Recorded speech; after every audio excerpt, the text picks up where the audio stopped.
Shalom. First and foremost, I want to give all praises and glory and honor that's due to Yahweh, Ba'ashem, Yahweh Shai, Ba'ashem Rakakadash. I want to give double honors to the elders and the apostles of Great Millstone.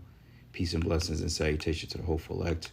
Those in this gospel abroad, living up the standard of Yahweh, Ba'ashem, Yahweh Shai, wherever it may be. This is just another lesson through the Spirit. Those would be edifying. It says, Pentagon officials reveals tantalizing 7-minute account of glowing blue UFO, which emitted enough energy to power a small city. Wow. Now, allegedly, they saw this UFO, this chariot, back in I think it was like 2013, if I'm not mistaken. Because it's a guy that's actually speaking on this, like about a 45-minute interview. And I haven't listened to all of it, just maybe a few minutes, because I just got inside of the article. But Lord's well, I'll listen to it a little later. But basically, man, Esau is declassifying what he's been seeing. I know going back to 2021, they started to declassify what they call UFOs because, for one thing, people have been catching these things on cameras. Okay, people have been seeing footages of them. They've been popping up in clouds. And there's been several movies done on this technology, which is the vehicles of the Heavenly Father. Okay, the chariots of Yahweh, Ba'ashem, Yahweh Shai, and they come in all shapes, forms, and sizes. Okay. Chariots can be as small as be as big as a city, or as small as a city block, but they can shift in size if need be. They could become small orbs to the size of continents, man. And we know that the fathership that Yahweh Shai is coming back is going to pretty much block out the whole atmosphere, which is going to be a horrific but beautiful sight to see. Beautiful for us, horrific for you, but we all gonna be a little taken back by that, like, oh shit, that's the Messiah, that's Yahweh Shai. We gonna be excited, man. Like, oh shit, the Lord coming back to do his thizzle, But it says the U.S. Department of Defense contractor's tantalizing encounter with a giant glowing UFO has sparked 10 years of research and 2 patients inspired by this encounter. 3 witnesses, including the Pentagon's engineer, report that they captured electronic evidence of a barbel UFO, half the length of a football field, and glowing in an eerily indigo blue. It says the craft, they said flew silently over an old logging road in southwestern Ontario, Canada on August 28, 2013. Near the trio had camped for a hunting trip. And basically they've been researching it for 10 years. So they just bought this out recently. Okay, because I don't think I've ever heard of this one. But it says dailymail.com spoke with the case's first investigators who shared the electronic data from the contractor's attempt to film the object, showing white noise poises in the video that recur in a second loops identical to strobing lights from the UFO itself, which they're not UFOs, these are chariots. Okay? These are the vehicles that the angels ride in, and these are the vehicles that's coming back to bring fire and brimstone right along with the missiles to America. And it says the captured data of the event the witness reported may be the first real physical proof of not just the craft flying, but that it flies by virtue of an incredible, complex, powerful spinning electromagnetic propulsion system. Because I remember they came out, I believe one of the I think he was like a military captain or something. He said that, look, man, even if we was to go to war with these things are thousands of years of light years of technology ahead of our own. So if we was to even have a remote chance of surviving a battle with the chariots or with the angels, the aliens they call it, which are the angels, basically they said, look, we gonna have to innovate our technology in an accelerated pace, and Esau ain't got that technology, man. Going into Revelation 12, the war in heaven, they ain't got a chance, bro, and they know that. This is why they hiding, man. But it says the case was investigated by the same nanotechnology expert whose analysis of a 2007 mass chariot sighting in Texas became a centerpiece of the Steven Spielberg's produced UFO docu-series Encounters last shown on Netflix. And I gotta watch that. It says, is there another barbell case we're investigating like this? That engineer UFO investigator report Robert Powell told Daily Mail of this rare case. No, it's the only one, so they say. It says Powell told dailymail.com that chariot cases with this shape are so rare that only about 50 to 60 cases exist throughout history. But he ain't seen shit yet. Okay, you think that's rare? Wait till you see what Yahweh Shai finna pull up in. Okay, the scriptures say that Yahweh Ba'ashem Yahweh Shai, the earth is gonna tremble at his presence. Also, hey, the Lord said he should descend with a shout of an archangel. So it's going to be a war beat. It's going to be a war tune when he comes back. Because when he literally, when his chariot breaks this atmosphere and it touches down on this planet will not be able to contain the presence of Yahweh Shai. It's gonna be too physically imposing and too physically intimidating for anybody to withstand. That's why the scriptures say that men hearts fell in them of fear for what's coming on the earth, because when they start seeing these things outside of the little strobes of lights that we see from time to time, when they actually see these ships in its entirety, that's when people they're gonna, oh, we done fucked up. Yeah, and you done fucked up big time, because the Lord is coming to get us with fashion, man.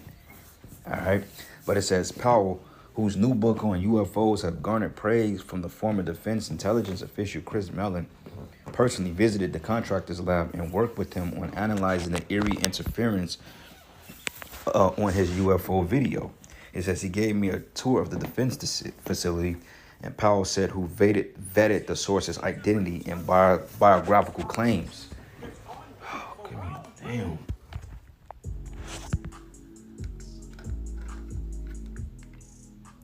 And it says there was a heavy-duty commercial 3D printer in a lab, and there were offices with 3 or 4 engineers that worked there besides him in that his building, he noted. It says in August 2013, the barbel UFO encounter itself, these witnesses said, began around 9:40 p.m. as they were returning to civilization from a black bear hunting expedition, a practice that is legal when done in seasons in Canada. It reads the defense contractor witness was seated in the back of the Dodge 4x4 truck with the 2 other witnesses in the front seat, as reported to Powell and his co-investigator, retired former police detective Phil Leach. It says we were roughly 4.5 or 5 miles from the main road when I noticed something over my shoulder. And he continued to the defense contractor, who wishes to remain anonymous to preserve his Defense Department and business contract. It says the very first thing that was intense was just how bright this thing was, he noted. He says it was spectacular, having been involved with optical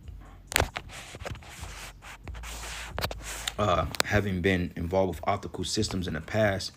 We're talking about the vehicle that looked like a stadium lightning scenario. It was brilliant. And the reason says the witness described the indigo plasma that covered most of the craft, which was bone-shaped or barbell-shaped, and extended about 170 feet long, 60 feet wide, 20 feet tall, as it flew slowly over the tree line above this old logging road. It had to be horrific. It says the craft rotated slowly around the center while emitting an electrical spark-like shower, always opposite of the direction of travel, and the defense contractor stated, but without a specific origin point. It reads, the witness said the first attempted to film the UFO with 2 devices they had on them, a Motorola cell phone and a Sony HD camera. But both devices behaved as if they were caught in a boot sequence, failing to stay on while the craft was nearby about 400 feet, leaving the witness to view the UFO more closely through the scope of his rifle. But up close, he told investigators the lights that it emitted were not incoherent light, meaning not the diffused soft light like that from a light bulb, but more like a laser light. And we know that these chariots are known to shoot laser beams, man. I think of lightning strikes as laser beams. But it says the layperson's terms, he described the light as a tens of thousands of small particles, best described as those that occur during a fountain-type firework. But more technically, the contractor described it as coherent light. It was salty to my eyes. And it says, and it was just as if he was looking into a laser that had been passed through with a diffraction grating of something of that nature. Wow. And this is the picture of it here. That's crazy. And they get bigger than that. That's a small one compared to how big they really are. But it says both other witnesses was extremely worked up about this.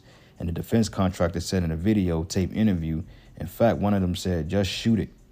Like he wanted me to actually shoot a rifle round into this thing. And the UFO moved in its slow rotating motion for approximately 6 or 7 minutes, eventually allowing the defense contractor witness to film the event with his Sony HD camera, which yielded only the static spike working before and after the event. Then the sighting ended with a similar lit craft emerging on the horizon and both UFOs zipping off at an incredible speed.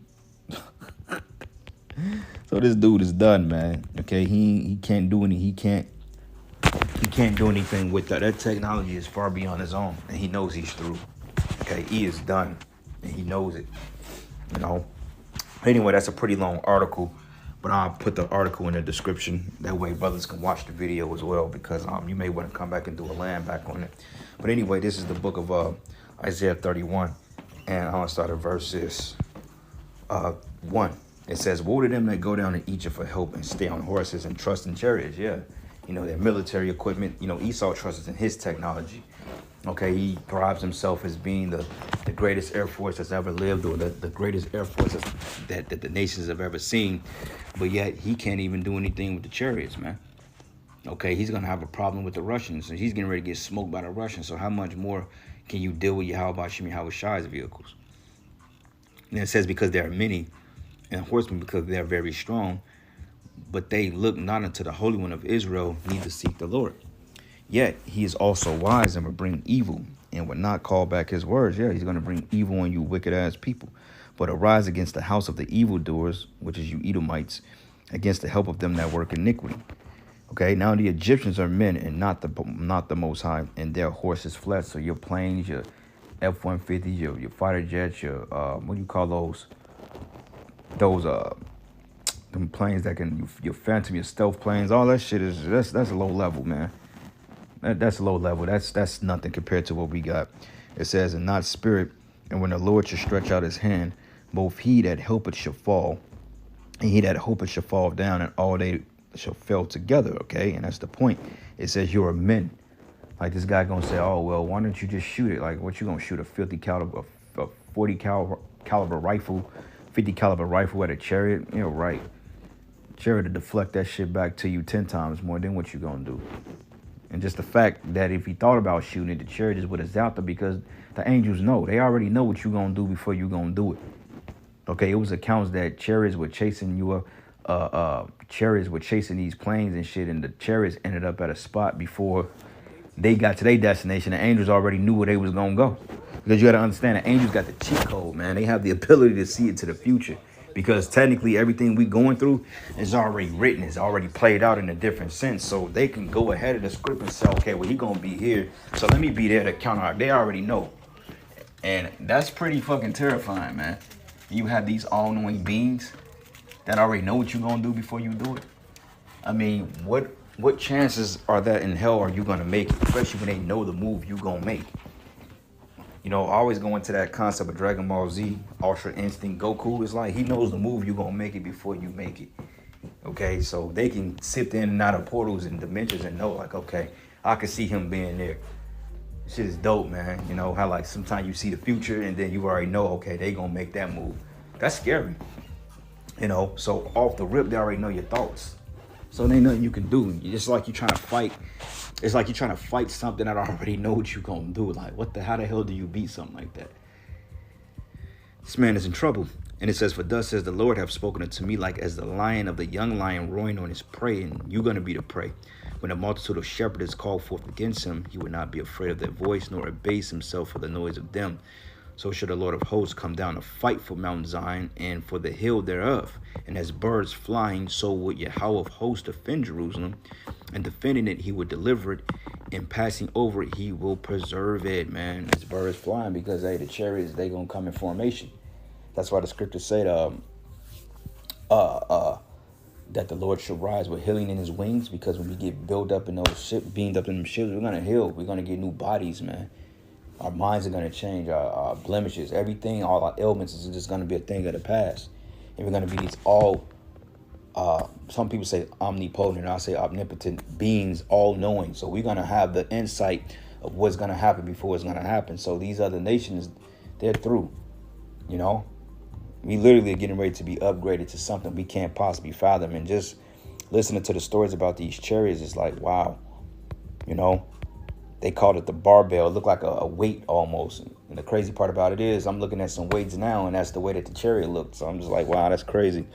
You know, Zechariah 5:1, it says, and I turned and lifted up my eyes and looked, and behold, a flying roll. And he said unto me, what seest thou? And I answered, I see a flying roll. Okay, and he seen a chariot. Okay, it wasn't no flying scrolls or laws flow. He saw a chariot, man. Okay, and you can read about that in Ezekiel, the 1st chapter. The length thereof is 20 cubits, and the breadth thereof 10 cubits. So he's going into how long and how big it was. And it says, and he said it to me, this is the curse that goeth forth over the face of the whole earth. For everyone that stilleth should be cut off as on this side according to it, and everyone that sweareth should be cut off as on that side according to it. And I will bring it forth, says the Lord of hosts, and it shall enter to the house of the thief, and in the house of him that sweareth falsely by my name, and it shall remain in the midst of his house, and shall consume it with the timber thereof and the stones thereof. Okay, so hey, it's going to be a what they call the war in heaven, not the war in the 4th dimension. No, but actually a war between Yahweh and Yahushai, the angels, and Esau's left-hand forces. And they're going to get smashed on sight because they can't deal with this technology. It's above their pay grade. And this is why it tells us here, Isaiah 26:20. It says, matter of fact, let's start at verses 19. It says, thy dead men shall live, together with my dead body shall they arise. And this is the precept to Ezekiel 37, going into the valley of dry bones, okay, because we was considered dead in a dead state. It says, awaken, sing, ye that dwell in the dust, for thy dew is as the dew of herbs, and the earth shall cast out the dead. And come, my people, enter thou into thy chambers, and shut thy doors about thee. Hide thyself, as it were, for a little moment, until the indignation be overpassed. And that goes until us getting beamed up in those ships. You know, and the indignation is talking about when the destruction comes. We're going to be taken out of this place and delivered into a ship, a place of safety for a time while the Lord is destroying this place. And once the smoke clears, we're going to be brought back down to a different part of the world, you know, and we're going to do what we got to do. And the rest is history after that. I call that the beginning. And it says, for behold, the Lord coming out of his place to punish the inhabitants of the earth for their iniquity. And the earth also should disclose her blood and should no more cover our slain. Because you devils have a lot of blood on your hands, man. All right. Go here, Acts 1:9. I ended after this. I mean, the point is being made. So many precepts on the chariots we can go into, but these are the ones I can recall off the top of my head. All right, this is the book of Acts 1. And I'm going to start at verses 9. It says, and when he had spoken these things, while they beheld, he was taken up, and a cloud received him out of their sight. And the cloud is talking about a chariot, man. It wasn't talking about a vapor cloud. And it says, while they looked steadfastly towards heaven as he went up, behold, 2 men stood by them in white apparel, which were angels, which said unto thee, ye men of Galilee, why stand ye gazing up into heaven? This same Yahushua, which is taken up from you into heaven, shall come in like manner as ye have seen him go into heaven. So how would the angels know that if they didn't have future insight on what was going to go down? They knew. Okay, that's how they knew. And plus the prophecy tells that the Lord is going to come back in the ships, man. And we just read it in Zechariah. Well, we actually just read it in Isaiah 24. But Isaiah 24, but Zechariah 5 tells us that the chariots are going to come as well. All right, and my last precept, Revelation 1:7, it says, behold, he cometh with clouds. So there's going to be more than one ship, okay? Yahushua's ship, and then you're going to have the other angels behind it. And the reason why I believe Yahushua's ship is the biggest, because all the elect are going to get taken up into that ship, you know? So basically, he's coming to smite and deliver. And it says, and he cometh with clouds, and every eye shall see him, and they which also pierced him, and all kindreds of the earth shall wail because of him. Even so, amen. So when he comes back in his big father ship, hey, that's when all hell gonna break loose. But with that, all praises and glory and honor that's due to Yahweh Bashem Yahushai. Lord's where you were edified into the next lesson.